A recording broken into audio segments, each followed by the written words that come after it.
बिस्मिल्लाहिर्रहमानिर्रहीम। अस्सलाम वालेकुम।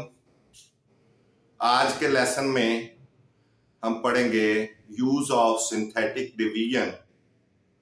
हमने इसका ए पार्ट और बी पार्ट पहले लेसन्स में पढ़ चुके हैं। आज हमने इसका सी पार्ट पढ़ना है।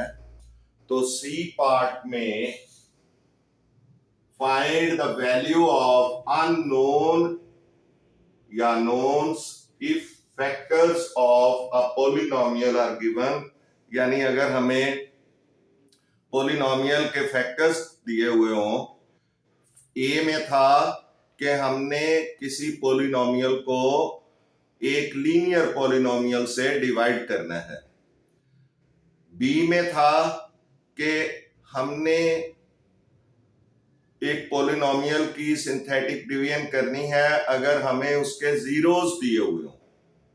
अब ये थर्ड है कि हमने पॉलिनोमियल में मौजूद जो कुछ अननोन वैल्यूज हैं वो फाइंड करनी है, जबकि हमारे पास जो इसके फैक्टर्स दिए हुए हों। पहले था जीरोस दिए हुए हों, तो फिर अननोन की वैल्यू फाइंड करनी है। लेकिन अब है कि फैक्टर्स अगर दिए हुए हों, तो ये देखते हैं हम। Let's see. हमारे पास एग्जांपल नंबर 4 है पेज 36 पे।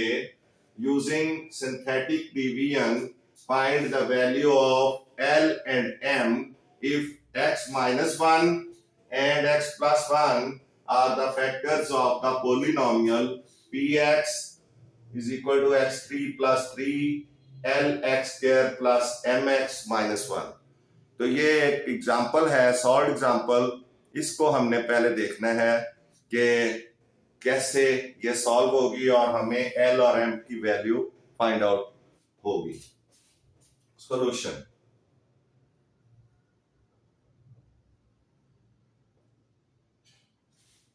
As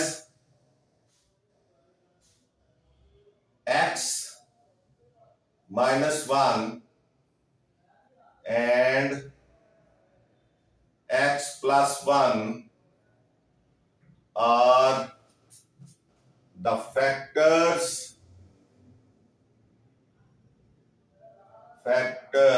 of the polynomial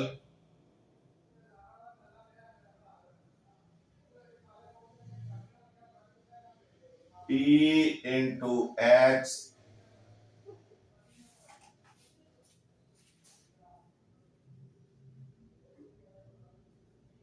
is equal to x3 plus 3lx square plus mx minus 1। अगर ये फैक्टर्स हैं तो फैक्टर्स से हमने क्या करना है, वैल्यू ऑफ ए फाइंड करनी है, यानी जीरो जो है। तो इसका जो जीरो होगा वो होगा 1। सो 1 एंड इसका जीरो होगा -1। 1 and 0 -1 are the zero of zeros, बल्कि zeros of the polynomial। यानी पॉलिनोमियल के ये जीरोस होंगे, साइन चेंज होने हैं। इसका उलट हो गया 1 और इसका उलट हो गया -1, क्योंकि ए की वैल्यू क्या है कि x के बाद माइनस लगना होता है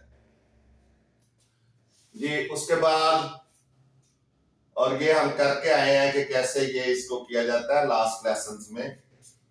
तो अब right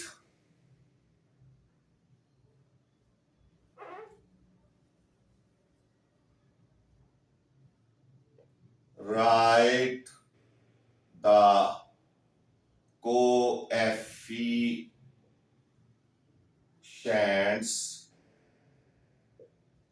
of the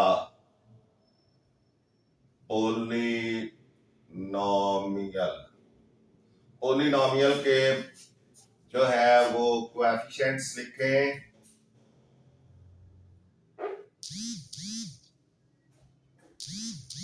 p into X is equal to, इसका हो जाएगा 1 into x3 plus 3 into lx square plus m into x1 minus 1 into x0।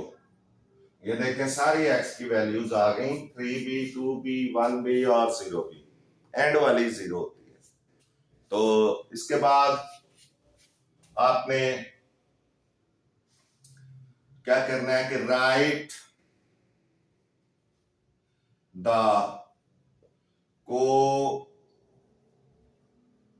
Coefficients in a row and 0 या a is equal to -1 on the left side। यानी यहां आपने coefficients लिखने हैं। Coefficients क्या है, ये लिखे हुए आपने, 1 आ जाएगा, 3 और उसके बाद m और उसके बाद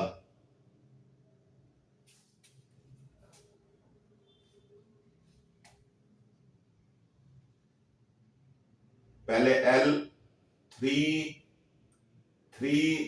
3l आना है, ये 3l है, 3l इंटू एक्स स्क्वायर, तो ये 3l होगा और फिर m होगा और फिर -1 होगा। ये देखें, ये 3l है, ये m है और यहां पे 1 है।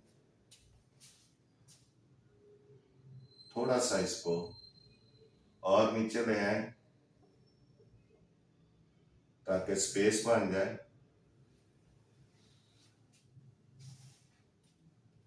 अब ये पहला जो है 0 है 1, तो ये देखें हमने, sorry, a is equal to 1, तो यहां पे आपने पहला जो आपका नंबर है उसको वर्टिकल लाइंस लगा के उसको जो है वो नीचे लिखना है एज इट इज, फिर 1 के साथ मल्टीप्लाई करके यहां लिखेंगे, फिर इन दोनों को प्लस करेंगे तो 3l प्लस 1 हो जाएगा, फिर इसको 1 से मल्टीप्लाई करेंगे तो 3l प्लस 1 हो जाएगा, और उसके बाद ये फिर इनको प्लस करेंगे तो 3l प्लस m प्लस 1, और फिर इसको जब 3 से मल्टीप्लाई करेंगे 1 से, तो यहां भी 3l प्लस m प्लस 1, और ये आपका, ये थोड़ा सा इधर कर लें, ज्यादा हो गया उधर, 3l प्लस m प्लस 1। अब ये ठीक हो गया। रिमाइंडर ये आ जाएगा 3l प्लस m, और माइनस जो है प्लस माइनस का ये कट जाएंगे, इसका कुछ भी नहीं आएगा। अब चूंकि -1 is the 0, as 1 is the 0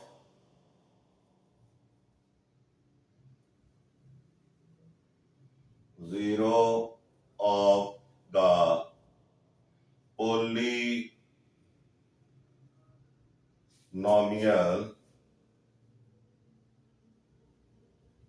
so remainder क्या हो जाएगा 0, ये रिमाइंडर है ना, r is equal to 3l plus m is equal to 0, ये नंबर 1 आपकी इक्वेशन आ गई। उसके बाद सेकेंड, एक दफा फिर आपने राइट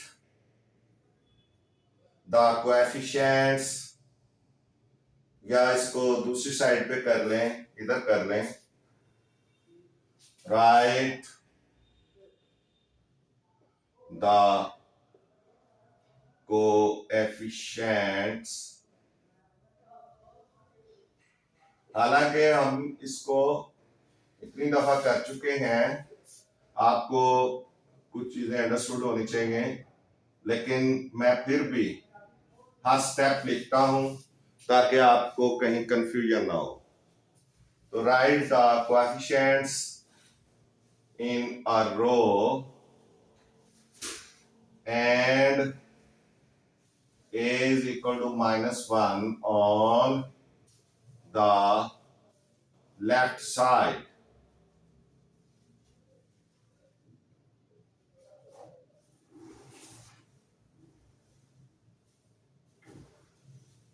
यानी यहां पे जहां इसका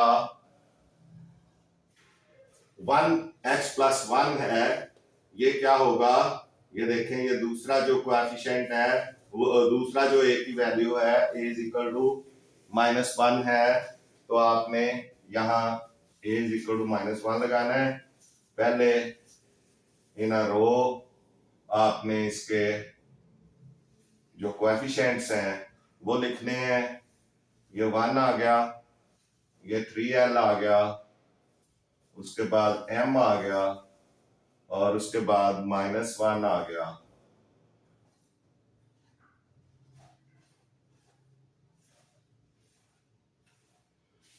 और यहां पे -1, तो ये एज इट इज आ जाएगा, वर्टिकल लाइन 1 -1 मल्टीप्लाई होगा, -1 आ जाएगा, तो ये आ जाएगा 3l -1। अब इसको फिर -1 से मल्टीप्लाई करेंगे तो -3l + 1,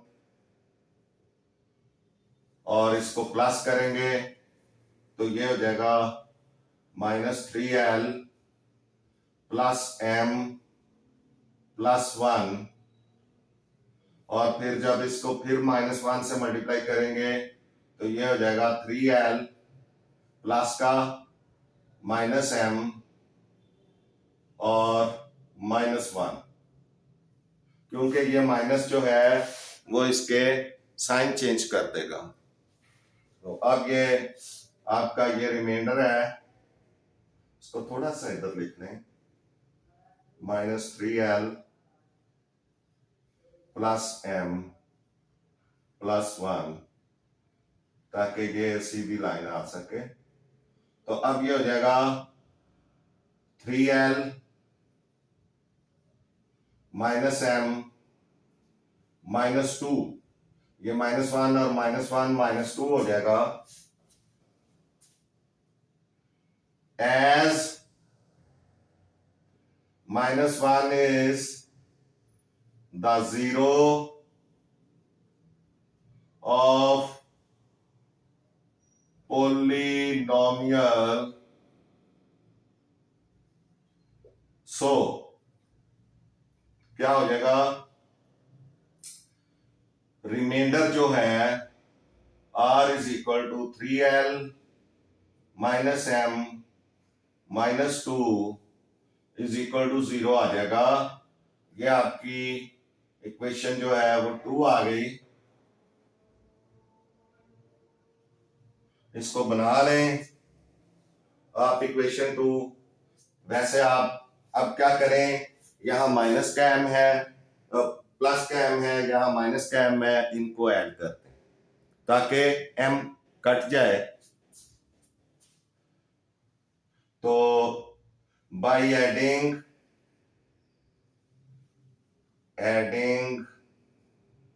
1 and 2, 1 है 3l plus m is equal to 0 और 2 है 3l minus m minus 2 is equal to 0। Add करने में साइन नहीं चेंज होते, तो ये हो जाएगा 6l minus 2 is equal to 0। 6l is equal to 2, l is equal to 2/6,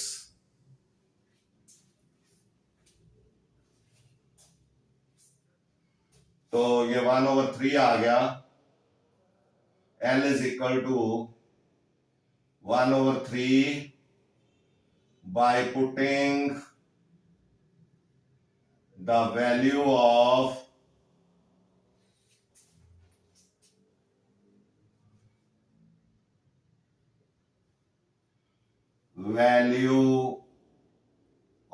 L in equation 1 में लगा दें, ये 1 है तो ये हो जाएगा 3 into 1/3 L की वैल्यू, क्योंकि 3L है तो 3 into 1/3 हो जाएगा प्लस m